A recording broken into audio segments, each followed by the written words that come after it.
Hello നമസ്കാരം, എല്ലാവർക്കും എൻ്റെ ഒരു പുതിയ വീഡിയോയിലേക്ക് വീണ്ടും സ്വാഗതം. കഴിഞ്ഞ വീഡിയോയിലേക്ക് ഇത് ഷെയർ ചെയ്ത് മെസ്സേജ് അയച്ച എല്ലാവർക്കും ഒരായിരം നന്ദിയുണ്ട്. ആദ്യമായിട്ടാണ് എൻ്റെ ചാനൽ ആണെങ്കിൽ ഉറപ്പായും സബ്സ്ക്രൈബ് ചെയ്യണം. ഫേസ്ബുക്കിലാണെങ്കിൽ ഫോളോ ചെയ്ത് ഷെയർ ചെയ്ത് സപ്പോർട്ട് ചെയ്യണം കേട്ടോ. ഞാൻ നേഴ്സിംഗ് റിലേറ്റഡ് ആയിട്ടുള്ള വീഡിയോസുകളാണ് ചെയ്യുന്നത്. UK-യിലെ നേഴ്സിംഗ് റിലേറ്റഡ് ആയിട്ടുള്ള എന്തൊരു കാര്യം നിങ്ങൾക്ക് എനിക്ക് മെസ്സേജ് അയക്കാൻ ഞാൻ നിങ്ങൾക്ക് വീഡിയോ ആയിട്ട് റിപ്ലൈ തരുന്നതായിരിക്കും കേട്ടോ. അപ്പോൾ ഇന്ന് വന്നിട്ടുള്ളത് അടുത്തൊരു സബ്സ്ക്രൈബറുടെ ക്വസ്റ്റ്യൻ്റെ ആൻസറുമായിട്ടാണ്. സബ്സ്ക്രൈബർ ചോദിച്ചത് എന്താണെന്ന് ചോദിച്ചാൽ 6 മന്ത് ഗ്യാപ്പ് ഉണ്ടായിരുന്നു, പിന്നെ അതിനുശേഷം ഇപ്പോൾ 1 ഇയർ ആയിട്ട് വർക്ക് ചെയ്തുകൊണ്ടിരിക്കുകയാണ്. അതൊരു ഇഷ്യൂ ആവോ UK-യിൽ ജോലി കിട്ടാനായിട്ട്? അതൊരു ഗ്യാപ്പായിട്ട് അവർ കൺസിഡർ ചെയ്യോ? അതൊരു ഇഷ്യൂ ആണോ എന്ന്.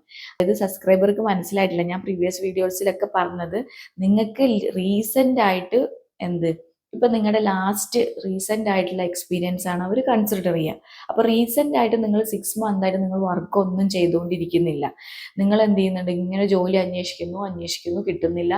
അപ്പൊ ഇവിടെ മോർ ദാൻ 6 മന്ത് കഴിഞ്ഞ് എന്നിട്ട് നിങ്ങൾക്ക് ജോലി കിട്ടുന്നില്ല. അതാണ് ഞാൻ പറഞ്ഞത്, 6 മന്ത് അല്ലെങ്കിൽ മോർ ദാൻ 6 മന്ത് ഗ്യാപ്പ് ഉണ്ടെങ്കിൽ ജോലി സാധ്യത കുറവാന്ന് പറഞ്ഞത്. ഇപ്പൊ സബ്സ്ക്രൈബർ എന്താ പറഞ്ഞിട്ടുള്ളത്, ഓൾറെഡി 6 മന്ത് ഗ്യാപ്പ് ഉണ്ടായിരുന്നു, പക്ഷെ അവർക്ക് ഇപ്പോൾ 1 ഇയർ ആയിട്ട് ജോലി കിട്ടിയിട്ട് ഇപ്പോൾ 1 ഇയർ ആയിട്ട് ജോലി എടുത്തുകൊണ്ട് വരുന്നു. അപ്പോൾ അവിടെ ഗ്യാപ്പ് ഇല്ലല്ലോ. നിങ്ങളിപ്പോൾ കറന്റ്ലി വർക്ക് ചെയ്യുന്നുണ്ട്, കറന്റ്ലി നിങ്ങൾ 1 ഇയർ ആയിട്ട് വർക്ക് ചെയ്യുന്നുണ്ട്. അപ്പം ആ പ്രീവിയസ് 6 മന്ത് ഒരു ഇഷ്യൂ ആയിട്ട് കൂട്ടുന്നില്ല.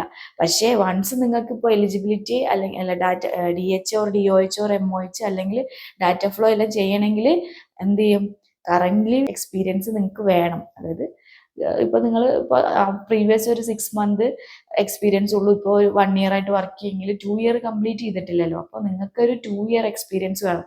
ഇപ്പൊ 6 മന്ത് വേറെ എവിടെയെങ്കിലും ആണ്, അല്ലെങ്കിൽ 6 മന്ത് ഇവിടെ, പിന്നെ എന്ത് ചെയ്യുന്നു 1 ഇയർ ഇവിടെ കിട്ടുവാണെങ്കിൽ, ഇപ്പോൾ എല്ലാം കൂടി കൂട്ടുവാണെങ്കിൽ ആ സർട്ടിഫിക്കറ്റ്, എക്സ്പീരിയൻസ് സർട്ടിഫിക്കറ്റ് എല്ലാം നിങ്ങളുടെ കയ്യിൽ ഉണ്ടെങ്കിൽ നിങ്ങൾക്ക് എന്ത് ചെയ്യുന്നുണ്ട്, ആ എല്ലാ സർട്ടിഫിക്കറ്റും വെച്ച് ഡാറ്റ ഫ്ലോക്ക് കൊടുക്കുക. അതെല്ലാത്തിലും 2 ഇയർ എക്സ്പീരിയൻസ് ഉണ്ടല്ലോ.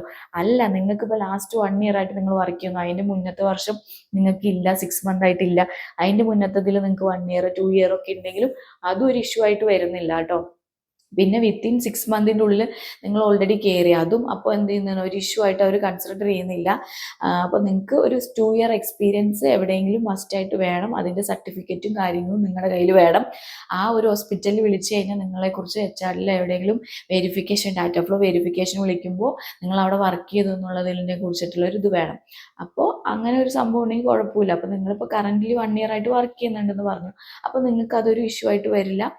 അപ്പോൾ എന്ത് ചെയ്യുക, സ്റ്റിൽ അത് കണ്ടിന്യൂ ചെയ്യുക. അല്ല, നിങ്ങൾക്ക് പ്രീവിയസ് ഓൾറെഡി 1 ഇയർ ഉണ്ടെങ്കിൽ ആ 1 ഇയറും ഈ 1 ഇയറും കൂടി വെച്ചിട്ട് നിങ്ങൾക്ക് എന്ത് ചെയ്യാം, ഡാറ്റ ഫ്ലോക്ക് വേണ്ടിയിട്ട് അപ്ലൈ ചെയ്യാം കേട്ടോ. വിത്തിൻ 6 മന്ത് ഒരു കുഴപ്പമില്ല, മോർ ദാൻ 6 മന്ത് ഗ്യാപ്പ് വരുമ്പോഴാണ് ഇഷ്യൂസ് വരുന്നത്.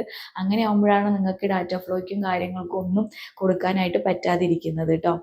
അപ്പോൾ ഇതായിരുന്നു സബ്സ്ക്രൈബർ ചോദിച്ചിട്ടുണ്ടായിരുന്നത്. അപ്പോൾ നിങ്ങളിപ്പോൾ വർക്ക് ചെയ്യുന്നതിൽ, കറന്റ്ലി വർക്ക് ചെയ്യുന്നതിൻ്റെ അടുത്തുണ്ട്, നിങ്ങൾ ഇവിടെ UK-യിൽ വരാനിരിക്കുകയാണ്, അല്ലെങ്കിൽ എക്സാം എഴുതാൻ പ്ലാൻ ചെയ്യുകയാണെങ്കിൽ ആദ്യം എന്ത് ചെയ്യുക, എക്സാമിന് പ്രിപ്പയർ ചെയ്യുക. പിന്നെ സ്റ്റിൽ അവിടെ കണ്ടിന്യൂ ചെയ്തുകൊണ്ട് തന്നെ എക്സാമിന് വേണ്ടിയിട്ട് പ്രിപ്പയർ ചെയ്യുക. വൺസ് എക്സാം അറ്റൻഡ് ചെയ്തിട്ട് എക്സാം എഴുതുക. എക്സാം എഴുതി ജയിച്ചിട്ട് എന്ത് ചെയ്യുക, ഗുഡ് സ്റ്റാൻഡിങ്, ആ എക്സാമിൻ്റെ പ്രിപ്പറേഷൻ സമയത്ത് തന്നെ ഗുഡ് സ്റ്റാൻഡിങ് BLSL എടുക്കുക. എന്നിട്ട് എന്ത് ചെയ്യാം, എക്സാം എഴുതി പാസ്സായിട്ട് എല്ലാം കൂടി വെച്ചിട്ട് ഡാറ്റ ഫ്ലോയ്ക്ക് വേണ്ടിയിട്ട് കൊടുക്കുക കേട്ടോ. അപ്പോൾ ഇതാണ് ആ ഡാറ്റ ഫ്ലോയുടെ ഒരു ഇത്. അതിനാണ് നമുക്ക് മെയിനായിട്ട് എന്ത് ചെയ്യുന്നത്, 2 ഇയർ എക്സ്പീരിയൻസ് വേണ്ടി. ഡാറ്റ ഫ്ലോ കംപ്ലീറ്റ് ആയാൽ മാത്രമേ നമുക്ക് എന്ത് കിട്ടുള്ളൂ, DH എലിജിബിലിറ്റി കിട്ടുള്ളൂ. എലിജിബിലിറ്റി കിട്ടിയാലേ നമുക്ക് എന്താക്കാൻ പറ്റുള്ളൂ, ഇവിടെ ജോലി സാധ്യത കൂടുതലുള്ളൂ. ലൈസൻസ് ഉണ്ടെങ്കിൽ മാത്രമേ ജോലി കിട്ടുള്ളൂ. അല്ലാത്ത ഞാൻ പറഞ്ഞല്ലോ, ചാൻസ് വളരെ വളരെ വളരെ കുറവാണ്, സാലറി വളരെ കുറവാണ്. ഇവിടെ വന്നിട്ട് ഒരു കാര്യമില്ല കേട്ടോ. അപ്പോൾ എന്ത് ചെയ്യുക, നിങ്ങൾ അങ്ങനെ ആക്കുക. എന്നിട്ട് അത് വെച്ചിട്ട് എന്ത് ചെയ്യാം, അപ്ലൈ ചെയ്യുക കേട്ടോ. പിന്നെ ഡാറ്റ ഫ്ലോ കഴിഞ്ഞിട്ടുള്ള ഇതിനെക്കുറിച്ച് ഞാൻ പ്രീവിയസ് വീഡിയോയിൽ ഇട്ടിട്ടുണ്ട്. ഡാറ്റ ഫ്ലോയും എലിജിബിലിറ്റിയും കഴിഞ്ഞിട്ട് എത്ര നാൾ ഗ്യാപ്പ് എങ്ങനെ ആവാന്നുള്ളതിനെ കുറിച്ചിട്ടൊരു വീഡിയോ ഇട്ടിട്ടുണ്ട്, അത് പോയി കാണാം കേട്ടോ. ഇതുപോലത്തെ ഡൗട്ടോ കാര്യങ്ങളോ എന്തെങ്കിലും ഉണ്ടെങ്കിൽ ഉറപ്പായും എനിക്ക് മെസ്സേജ് അയക്കുക. ആദ്യമായിട്ടാണ് എൻ്റെ ചാനൽ കാണണമെങ്കിൽ ഉറപ്പായും സബ്സ്ക്രൈബ് ചെയ്യുക. ഫേസ്ബുക്കിലാണെങ്കിൽ ഫോളോ ചെയ്ത് ഷെയർ ചെയ്ത് സപ്പോർട്ട് ചെയ്യുക കേട്ടോ. അപ്പോൾ അടുത്തൊരു വീഡിയോ ആയിട്ട് വരുന്നതായിരിക്കും. താങ്ക്